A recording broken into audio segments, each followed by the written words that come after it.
Well, here's one for the ribbon mic junkies. This is a Beyerdynamic M160. I'm about to repair it. For some reason, there's always a mystery about these, about how they're made, how to fix them. They're actually a little bit scary a long time ago when I didn't know about them. That's what it looks like on the inside. This is a protector, and also it helps the sound go in there. I have already removed the ribbons because they were blown, but let me just show you what they look like. That is a ribbon that sits right there. Now, these are pretty insane because you can tell they're really strong. Is there soap? Anyway, so there's two sets of ribbons, and here's what I've known too. Like, I was just like, oh, what does this really do? So I put one together without this, and it just sounded terrible. And then when I put this back on, it sounded like, regular voice talking into a mic. So this does a lot for the mic. I'm not sure exactly why. Maybe just the sound pressure, the screen keeping the ribbon from being just exposed to your voice and sound pressure.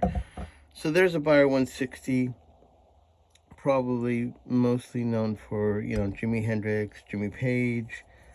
Albina used to use these at center overheads. They're just they're beautiful mics. This is a newer one, which the magnets are neodymium, and the older ones would have had Nieto.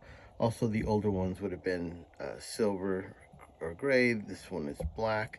But speaking of that, I don't know why there's always this big thing of the guys that repair these that never really explain what's the big deal. Well, I will say these are the hardest mics to work on or that I've ever re-ribboned, because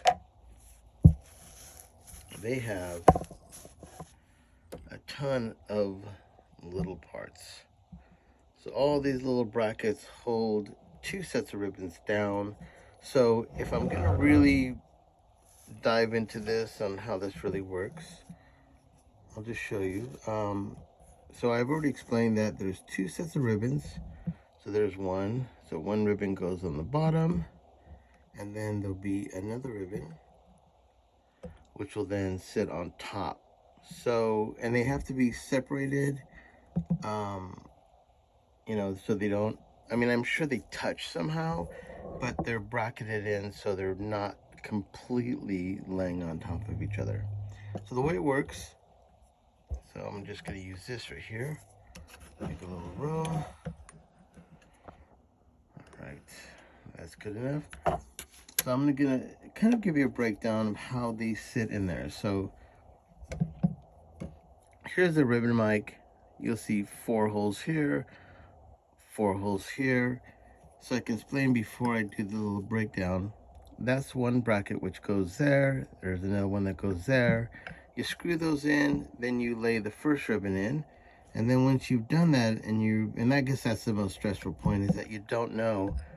You can only really go on how it looks if it's really great. And then on top of that one, you put this one here and that one here after you've laid in another ribbon on top. So it's kind of like, I wish you could say you get one and done and know if the mic's great. You don't know if the mic's great until you put both of them on. No one ever showed me how to do this, so this is all just through experience. And just to tell you, like, how much experience do I have? Well, this is a graveyard of 160s. So you can see all of them in there. So I've done a bunch, and through doing that, I've kind of come up with my own conclusions on how to work with these. It's a really nasty mic. There's 2 different glues, there's tape, there's all this stuff that I just had to figure out. But I think I've knocked it out of the ballpark every time I work on one, so I do have some confidence in this. So I'm breaking down the 160, how it lays in the transducer. So if you can see these over here, we have a little, there it goes. So I have 2 sets of ribbons. Put this here. Alright, so there's 2 ribbons right there, 1, 2. How do they lay in the bracket? So like I explained, when you look at the mic, there's 4 holes on each side. And if you see this is the first bracket. That is 4 holes as well. So we put that down. Come on, look at my other tweezers. And like I said, this is the scary part, because you can definitely lose these by having them fly off, and then you gotta go searching for them the way people search for crack rocks at hotels. Searching for 160 screws. And because you have all these different lengths of screws, you definitely don't want to mess that up because you could ruin the mic.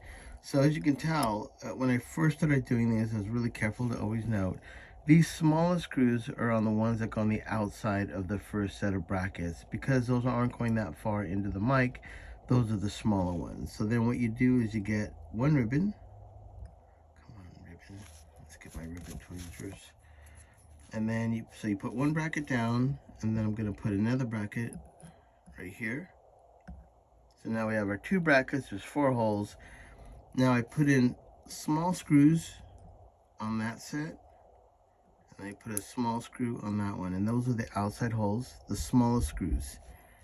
Then let me get my other small screw, put it right there, and I have this little bird bath container because this is how I keep track of all my parts. So there's one screw, one screw, one screw. These are on the outer screws. So that's how you're going to hold the ribbon down to the transducer, but it doesn't restrict the middle area is where you lay your first ribbon. So here's the first ribbon. I'm going to lay it down. If this doesn't stick to this. Come on. Okay, so let's say I lay it in there. Now that technically, so you can see the mic would be laying in there. The brackets would be right here, and there's one screw, and then one screw and one screw. Those are gonna like a sandwich. So you put the ribbon down first. Give me an example. So you put the ribbon in there first, and then once the ribbon's held in there and you've secured it so it's not moving around, you then carefully put on that bracket, put in those screws, then you lay down that bracket, and as you're doing it, you have to make sure this doesn't wiggle, move, because there is almost no room in this gap because it's so small to make sure that it doesn't touch the side of the magnet. So it's a little bit of a, whew, I'm already getting exhausted thinking about that. So anyways, so one screw, one screw, one screw, and those are the smallest screws. To give you an example, here is a longer screw. As you can see, it's obviously long. And then if you compare the shorter screw to it, it's going to be half of its length. Come on, there you go. So that's a totally smaller screw. And when I first started doing this, like I said, it was a little bit like, oh my God, what screw was that? So then I had to really be careful as I took it apart. All right, so we got our one ribbon in, and then I put in this bolt, that one, the smallest bolts to hold down that ribbon like a sandwich with these plates. So you lay the ribbon in, and then you put this plate above it. Come on. Boom. And then you put this plate above it, and then you screw down that screw on the outer and that one on the outer. So now you got one set of ribbons in.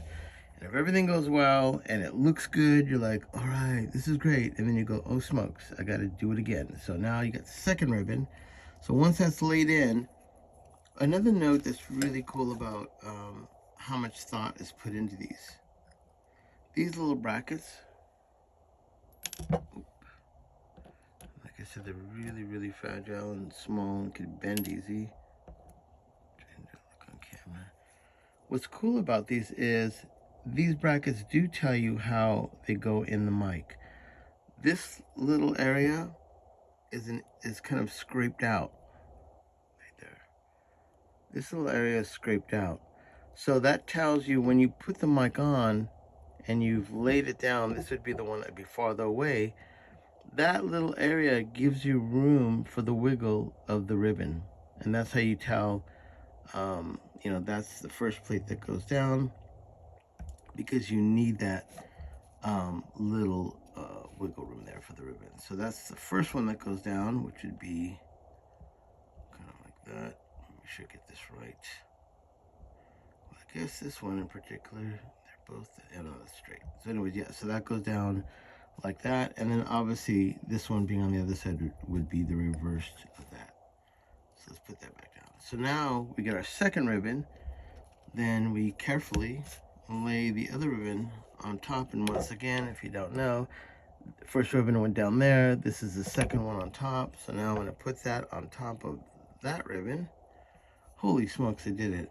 Then you get this small bracket here, and because once again it's got that little groove there, that tells you that this is going to be the far one, And I'm gonna lay that in there. And these have little indentations for the screws, so it makes it a little bit easier for them to set in. So then I put those on that one, and then I get the other bracket. Make sure I got the little indentation that's correct. Now that holds down the second one. All right, so now if you're looking at that, there's two ribbons laying on top of each other. Symbolically, that would be in there. Once they're laying on top of each other, and it looks good, and the magnets look good, and the ribbons aren't touching, and it's all chaotic, and you're all tripped out, and you've had too much coffee, and you're like, holy smokes, is this gonna work? Then you get the larger screw right here, and then you carefully put the larger screws down the middle. And the reason they're larger is because the width of the screw has to go through two plates. Like I said, the smaller one only has to go through one plate on the bottom. The bigger one has to go through two plates. And it's a thing on tightening them, because if you go on, because this is really soft, I'm assuming they're probably brass. When you tighten out one side, if you crank it, there's a good chance that that metal is going to lift up. And then as you crank this down, you're going to end up with kind of like the metal could actually bend. So you have to just really carefully, and you don't want to overdo it because the metal's really soft. All stressful stuff. So anyways, you screw that in. You're literally holding down like a feather. So it isn't like, you need to really crank it, but you just need to make sure that they're tight. They're not going to come loose. So now that you've done your two ribbons, then you've got both brackets in, and then you apply the larger screw because that has to go through two of the brackets. There you go. And once you've done that, you should have one ribbon, and then you're going to put down, if I can get it, that bracket, and then you put the second ribbon down, and then over that bracket you put this one. And as you can tell, there's the 4 screws. First bracket is on the outer ones with the smaller screws. Then you put the second bracket, you put a ribbon in, then you put the second bracket down.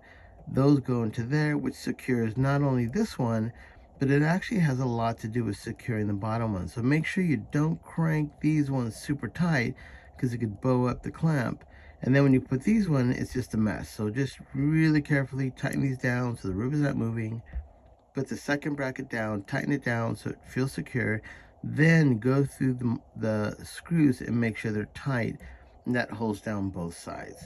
So once those ribbons are secured and they're inside, then you would apply the, I call it a hat, that goes back on top, and then you put the bulb back on it, and then hopefully when you go check 1 2 3, the mic sounds amazing. Usually before I even work on a mic, I do a check of the mic in my Pro Tools. I'll just be check 1 2 3, and that tells me really quick if the low one's gone. This one is completely shot, so I know when I get this re-ribboned and I check it again, it should sound like $1,000,000. And if it doesn't, back to the drawing board, and you just saw what I went through. So one important thing is to make sure that I always do this. It's a habit.